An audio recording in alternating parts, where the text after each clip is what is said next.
PlayStation 3, vous le savez maintenant, arrête de rigoler Mathieu, ça va, je t'ai vu. Vous le savez, à minuit, il y a un bateau qui va arriver là tout près de nous avec à son bord combien de PlayStation? Il y en a 1000, pas une de plus. Pas une de plus, et beaucoup de monde dehors, ils vont tous vouloir se l'arracher. Ça fait à peu près 2 heures qu'on l'attend déjà, et tout ça, ça va partir en quoi 3 minutes, ça va être très très frustrant. Mais bon, c'est comme ça, c'est le jeu. C'est comme ça, hein, c'est comme ça. Bien sûr, on est là pour le lancement européen de cette nouvelle console next-gen. Vous pouvez envoyer vos questions à julien@gameone.net. C'est Louise qui réceptionne les mails. Je suis là toute la soirée. Si vous avez des questions par rapport à la PlayStation 3, je suis toujours là. J'ai beaucoup de mails, beaucoup de compliments par rapport à vous, notamment. Julien, où est-ce que tu achètes tes t-shirts? Angel, c'est très belle. Est-ce que vous êtes ensemble, etc. Mais est-ce qu'il y a des questions réellement intéressantes par contre? Tu veux avoir une question réellement intéressante? Une petite question. Allez, allons-y. Ça fait longtemps qu'on n'en a pas une. Mohamed, il nous demande, je voulais savoir si la PlayStation 3 européenne sera compatible avec les jeux asiatiques. Ah oui, parce que c'est comme les DVD, les jeux vidéo, il y a des zones. Donc les films en Blu-ray sur la PlayStation 3 seront zonés. Donc si vous achetez un film aux États-Unis, vous ne pourrez pas le lire sur votre PS3. Par contre, les jeux ne sont pas zonés. Ça veut dire que vous pouvez acheter des jeux américains, japonais, et ils marcheront sur votre nouvelle console next-gen, nouvelle génération. Next-gen, c'est nouvelle génération. C'est incollable, toi. Hein. On essaye. Une deuxième petite question rapidement, pourquoi pas, on a un peu le temps. Question. Alors ça, c'est une question un petit peu moins conventionnel, on va dire. Un jeune homme de la Suisse qui s'appelle Cyril veut savoir si la PlayStation 3 est assez solide pour s'asseoir dessus. On n'a pas testé. On a une petite vidéo qui va arriver plus tard, mais elle a l'air assez solide. Je reviens un petit peu sur les jeux étrangers qui vont marcher sur votre PlayStation 3 européenne. Ils seront aussi multilingues. C'est-à-dire si tu achètes un jeu japonais, tu le mets sur ta PS3 européenne, tu pourras l'avoir en français. Ah bah c'est super, c'est génial, ça. Je savais pas. Voilà. Extra. Alors on va peut-être essayer de retrouver Alex qui est en duplex, je vous le rappelle, sur le site. Est-ce qu'il est là, Alex? On me dit que non. Alex, non, après ah si, on a. C'est pas Clara Morgan, mais bien. Plutôt pas mal accompagné. Vous m'entendez? Oui, très bien. Regardez qui j'ai trouvé. Angel, je sais pas si tu connais, mais Julien, c'est sûr, il connaît. Julien, c'est qui? C'est une chanteuse qui a fait beaucoup d'albums. Il fut un temps, c'est ça, des albums de musique. Il fait celui qui connaît pas. Je t'entends pas, Julien. Je t'entends pas, mais si tu me dis Clara Morgan, je te mets une tarte. On est avec Katsumi. Comment ça va, Katsumi? Et toi? Ouais, super. Ça peut pas mieux aller même. Qu'est-ce que tu fais là? Je suis venue prendre la PlayStation 3. Je sais qu'il y en a sur ce navire et je repartirai avec ou je ne repartirai pas. Alex, demande-lui si elle est venue l'acheter ou si elle a envie vraiment qu'on lui offre. Alors, t'es venu acheter la PS3 ou t'es venu gratter la PS3? Ah non, on va me l'offrir, c'est évident. Voilà, Angel, t'as ta réponse. D'autres questions? Je sais pas, qu'est-ce que ça représente pour elle vraiment la PS3? C'est une vraie joueuse? Alors déjà, je vous rappelle que Katsumi a un nom d'héroïne de jeu vidéo, le jeu Dead or Alive, qui est un jeu de baston. Est-ce que tu savais ça? Qui s'est inspiré de moi, évidemment. Voilà. Et quels sont tes jeux préférés? Oui, on t'entend bien. La vie réelle, en fait. Voilà. Et là, tu rentres de Las Vegas? Je rentre de Las Vegas et de Los Angeles où j'ai tourné, où j'ai reçu des awards et je me suis dit tiens je vais rentrer à Paris et je vais prendre la PlayStation 3 et me remettre un petit peu au jeu de baston, ça me fait du bien. Katsumi, comme tout le monde le sait, qui fait des films pour enfants, elle a reçu 4 awards à Los Angeles pour les films pour enfants qu'elle fait, tout se passe très bien, on est ravis de te recevoir. Donc t'es une gameuse toi à la base ou pas du tout? Alors, en fait, moi je suis une gameuse à temps partiel. C'est-à-dire que quand j'ai une PlayStation en face de moi, je m'y accroche. Je suis très mauvaise perdante, donc on ne peut pas m'en décrocher. Tant que j'ai pas gagné, voilà, je ne lâche pas. Et je peux rester comme ça pendant des jours sans manger ni boire, sans avoir de relations sexuelles. Je reste là. Par contre, après, je vais jeûner pendant des mois. Tu sais quoi, je vais te laisser gagner alors. Non, mais là, vous êtes en danger parce que je sens qu'il y en a une pas très loin. Et si je la chope, je ne la lâche plus. Voilà. Je sais pas ce qui se passe, mais d'un coup, moi, je meurs de chaud, moi. Je sais pas vous, mais bon. Je vais aller boire un petit verre d'eau, ça va me faire du bien. Merci beaucoup, Katsumi. Va boire un verre d'eau et tu reviens quand tu veux, Alex. Merci, Katsumi. Ça roule. On est ensemble en direct sur MTV jusqu'à 22h54. Après, on va prendre l'antenne sur MTV et Game One simultanément. Direct croisé, toujours, vous le savez, exactement. Et on a M. Pokora qui est venu nous rejoindre. Viens nous rejoindre. N'hésite pas, viens t'asseoir. Comment ça va? Ça va? Ça va. Bien. Alors, tout va bien? Oui. Salut. On va serrer la main. Ouais. Alors raconte-nous, la PS3, installe-toi, prends le micro, fais comme chez toi. La PS3, ça représente quoi pour toi? Des longs mois d'attente. Ah oui, comme tous les fans de jeux vidéo. Et puis peut-être aussi une petite embrouille avec mes potes ce soir quand je vais repartir avec ma PS3. Et, tu vas faire des jaloux? Ouais, je crois. Il faut qu'ils jouent à la maison. Toi, t'es gros joueur, je t'avais déjà vu jouer à la Xbox 360. Ouais, un petit c'est peu. ça, voilà. Quels sont les jeux que t'attends sur PS3? Moi, c'est jeux de sport. Jeux de sport? Ouais, jeux de foot, genre les PES, FIFA. Moi, je suis plus FIFA, bizarrement. Ah ouais? À chaque fois que j'ai essayé de jouer à PES, je me suis pris une branlée. Donc, FIFA. Tu vois, FIFA, je maîtrise mieux, c'est plus facile, c'est cool. Mais alors, à ton avis, c'est quoi l'intérêt d'une console nouvelle génération, selon toi? Oh là. Ouh là là, ouh là là. Tu sais ce que ça représente quand même cette PS3, il y a quand même beaucoup plus de fonctions. Oui, et puis le DVD, HD et tout ça. Le Blu-ray, tout ça, tu t'y connais un petit peu? Comment ça se passe? J'ai des petits des associés qui me mettent un peu sur, qui m'aiguillent un peu sur. Toi vraiment t'attends la PS3, c'est vraiment pour jouer, après pour mater les DVD ou mettre tes MP3 ou mater tes photos, c'est pas trop ton truc. Toi, c'est non, ouais, plus pour jouer, plus pour jouer. Et puis là, à la rigueur, la PS3, si c'est DVD HD, ben voilà, ça va être les DVD aussi. T'as quoi comme bécane chez toi quand tu joues? Moi, j'ai la Xbox 360. Ouais. C'est tout? Oui. Ok, c'est déjà bien. Non, parce qu'en fait, j'avais la Play 2. Ouais. Mais je préférais la Xbox 360, donc j'ai donné la Play 2 à mon frère, et puis maintenant je vais virer la Xbox pour la Play 3. Et le frère il va être content, il va tout récupérer. Voilà. En fait, il récupère toutes les consoles à chaque fois. Voilà. Ouais, c'est plutôt bien. Oui, alors les projets, l'actu, comment ça se passe de ton côté? Ben moi là je suis en break, donc pas de promo, c'est un peu de repos dans un premier temps, et puis je prépare le 3e album pour 2008. Donc voilà, avec nos amis les Américains et voilà, des grosses surprises en perspective, quoi. Bon. Voilà. Je vous rappelle donc que nous sommes tous réunis ce soir pour couvrir l'événement PlayStation 3, l'arrivée de la PS3 en Europe. Et ça, c'est quelque chose. Tout à l'heure, tu sais qu'il y a le bateau qui va arriver matin avec les 1000 premières PS3. Tu vas regarder tout le monde essayer de se les arracher Ouais, non, mais je vois déjà, ça bouscule un peu et tout. Mais non, je vais passer tranquille avec ma PS3. Je suis salut les gars. Chez moi. C'est vraiment vache, quoi. Ah ouais, non, je suis comme ça. Alors, est-ce que tu connais la grosse nouveauté de la manette PlayStation 3? Est-ce que tu sais comment ça s'appelle déjà? Elle fait des câlins? Ah, presque. Déjà, elle vibre plus. Elle a un nom un peu particulier. Ça s'appelle la Six. Même moi, j'arrive pas à le dire. La Six Axis, tu le tiens pas mal. Six Axis. La Six Axis. Ça veut dire 6 axes.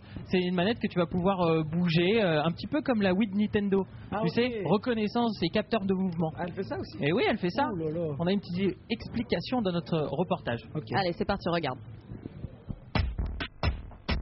Pour qu'une console de jeu soit un succès, il y a 3 éléments constitutifs. Le hardware, les jeux auxquels on va jouer et la manette. Les enjeux derrière un pad sont donc énormes et comme vous allez le voir, l'histoire de celui de la PlayStation 3, appelée la Six Axis, est loin d'être simple. À l'E3 2005, lors de la présentation de la machine, Sony dévoilait également cet étrange boomerang. Le choix était radical dans la mesure où le design n'a que très peu évolué au cours des années. L'accueil a été mitigé pour le moins. L'année suivante, Ken Kutaragi, le PDG de Sony Computer Entertainment, présentait le look définitif. Une vraie surprise dans la mesure où l'extérieur, hormis la disparition salutaire du fil, ne changeait en fait pas du tout. En revanche, à l'intérieur, c'est la révolution. Son nom Six Axis, qui veut dire 6 axes, lui a été donné dans la mesure où elle comprend, à l'instar de la Wii, un capteur de mouvement intégré. Cependant, lors du salon, la plupart des développeurs n'avaient encore jamais entendu parler de ces fonctions gyroscopiques. Il en résulte qu'aujourd'hui, alors que sort la console, les jeux utilisent certes cette fonctionnalité, mais ne sont absolument pas optimisés pour. La plupart des joueurs gardera donc pour le moment le réflexe au bouton. On pourra voir les vraies possibilités de la Six Axis sur la prochaine génération de jeux.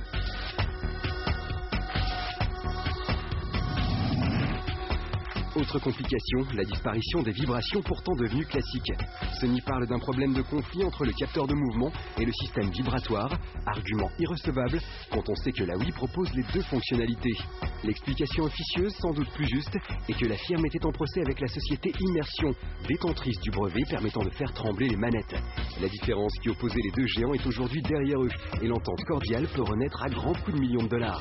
Conclusion, on murmure de plus en plus que les prochaines manettes PS3 pourraient voir revenir cette fonction simple et appréciée. À suivre. Bon, alors là, moi, j'ai absolument rien compris à ton truc là. La Six Axis, machin. Moi, je crois qu'en fait, pour bien comprendre, j'ai besoin d'un beau mec sur le plateau. M. Pokora est déjà là, c'est pas mal. Mais j'aimerais. On a Johan, le beau mec de Game One. Je dis un beau mec, vraiment. Salut Matt, j'ai l'impression qu'on a une sacrée brochette de beaux mecs sur le plateau. Et vu qu'il y a de la concurrence, pour tout nous expliquer. Attention, passé 22h30, Allez, j'ai pété un bouton. J'ai pété un bouton, oh là. Attention, il fait la muscu lui. Alors j'ai entendu, vous comprenez rien à la manette. Moi, j'ai un peu de mal à suivre. Ceci dit, on discutait un petit peu pendant le magnéto. J'ai pas été très. Parler de son actu et tout ça. Alors, sachez que je viens ici avec une exclusivité mondiale. Ouais. C'est de l'exclusivité mondiale. Normalement, je risque ma place. Je vous montre un truc qui est en développement. Attention, ça va chercher très loin. Je vais vous montrer rapidement. Regardez. Ça va apparaître là sur l'écran. Alors, on va se mettre en place. Exclu mondial, c'est-à-dire il existe une seule version de ce jeu. Elle n'a jamais été montrée à la télé. Elle a déjà été montrée. On peut jouer à 2. Alors, le principe de cette manette, c'est qu'elle a 6 axes dont elle reconnaît les données. Capteur de mouvement. C'est comme une croix, si vous voulez. Vous faites une croix et une ligne au milieu et ça reconnaît tous ces mouvements-là. Donc le principe, hop, je vous montre. Ça, c'est un jeu qui s'appelle l'Air. C'est un jeu qui est développé par les mecs qui font Rogue Squadron. C'est un jeu de vaisseaux spatiaux. C'est le jeu de Star Wars qui était sorti auparavant. Alors attendez, j'allume la console. Voilà, on est parti. Ah, ça a bugué. C'est la bonne manette non, ou pas? commence pas comme ça. C'est pas drôle. C'est celle-là. En attendant, pendant que tu fais marcher le jeu, on a peut-être une petite question de Louise. Louise. Ça, c'est chaud direct. Regardez. Voilà. Ça marche? Oui. Entre-temps, j'ai une petite question. Vas-y. Peut-être je suis un peu anglaise. Un petit peu. Légèrement. Nice to meet you too. Légèrement à 100% en fait. Légèrement à 100%. Exactement. Un petit question de Clément qui vient de Lille, qui nous demande. Alors, je voudrais savoir quels sont les premiers jeux qui vont utiliser réellement les capacités du Six-Axis. Réponds Yo-Yo, parce que tu connais toi. Il y a Virtua Tennis qui le fait, et puis il va y avoir Dragon Lair. Voilà. Non, alors attends, le principe, regarde, monte sur le. Voilà, il faut monter sur le dragon. Hop là, attention. Il y aura l'air. Voilà, une fois qu'on monte sur le dragon, voilà. Hop, le dragon il est là, attendez, faut le chercher. Je chevauche souvent des dragons. Je trouve le dragon, il est là, mon dragon. Voilà, je monte dessus. À partir du moment où je suis dessus, j'appuie sur un bouton, je m'envole, et là regardez bien, je vais à droite, à gauche, je vais à droite, je descends, attention à piquer, ouh là là, je remonte, attendez. C'est pas super convaincant là, qu'est-ce que tu fabriques, Yo-Yo? Regardez, je vole là. Ah, d'accord, ok. Regardez, je descends. Je vais à gauche, plonge. À droite, attention, je plonge. Tu peux? Je plonge, oulala, attention, je remonte. Tiens, passe la manette là. Essaye, voilà, un mat.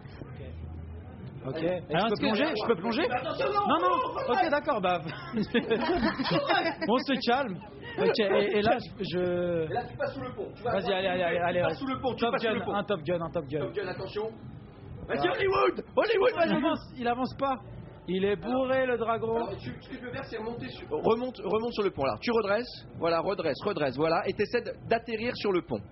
Mais il va falloir appuyer sur triangle quand t'arrives au-dessus du pont. Attention, pique maintenant, vers le bas. Johan, il va toujours la même vitesse? Je me suis posé. Alors non, il y a des petits bonhommes, grillez, appuie sur le bouton là. Attends, il s'est envolé. Bon, tes impressions, Matt, c'est hyper sensible quand même, ça a l'air vraiment. Fais voir un peu. Quelles sont tes impressions? Regarde, avec une seule main. Franchement, ça fout la gerbe. En plus, on est sur une péniche, ça tangue. Vaut mieux pas avoir un super grand écran devant soi, sinon là, pour le coup. Non, c'est vrai que c'est top, c'est très très très sensible. Mais c'est il y a plein de jeux comme ça qui vont sortir. Il faut de l'entraînement. Alors par contre, le principe est assez simple et c'est super maniable. C'est-à-dire qu'on vraiment on va à gauche, ça va à gauche, à droite, à droite. Bon, évidemment, je l'ai fait à une main, mais le principe, c'est de le faire à 2 mains. C'est assez précis. Là, normalement, voilà, t'as vu, t'as mis juste un petit coup et t'es passé largement au-dessus. Donc le jeu va se passer, ça ressemble un petit peu à un jeu qui s'appelle Panzer Dragoon. Pour les amateurs de jeux vidéo, voilà, c'est un peu dans ce genre-là. On est un chevalier, on a son dragon et puis on va cramer les méchants comme d'habitude. Un coup d'accélération et tout, regarde. Voilà. Alors Matt, on va te laisser te faire la main un petit peu sur cette nouvelle machine et puis on va essayer de retrouver Alex. Alex, est-ce que tu nous entends? À part boire et manger, Alex, que fais-tu? Alex, oui, on t'entend. Je suis avec Didier, alors c'est un peu moins glamour que Katsumi. Désolé mec, no offense. C'est le fondateur de Ready at Dawn, qui est une société d'édition de jeux vidéo. Ils ont notamment créé Daxter sur PSP. Et là, il y a un truc qui se passe depuis un moment sur le web, c'est que sur leur site officiel, il y a un jeu en développement et il paraît que ce serait God of War sur PSP. Donc si vous êtes gamer, vous savez forcément ce que c'est. Anne-Gaëlle, tu sais pas. Julien, toi tu sais. Alors est-ce que c'est God of War, oui ou non? Oui, c'est God of War sur PSP et je peux t'annoncer d'ailleurs que le truc qui est bien, c'est que c'est un jeu complètement original. C'est pas un port d'un des jeux sur PlayStation 2 et donc ça va être enfin la possibilité de jouer avec Kratos sur PlayStation portable et ça va être absolument d'enfer. Alors, c'est sympa d'avoir un jeu sur PSP, mais ce soir c'est le lancement de la PS3. Est-ce que ton studio bosse sur des jeux PS3? Alors, on joue à des jeux PS3. Donc, boss.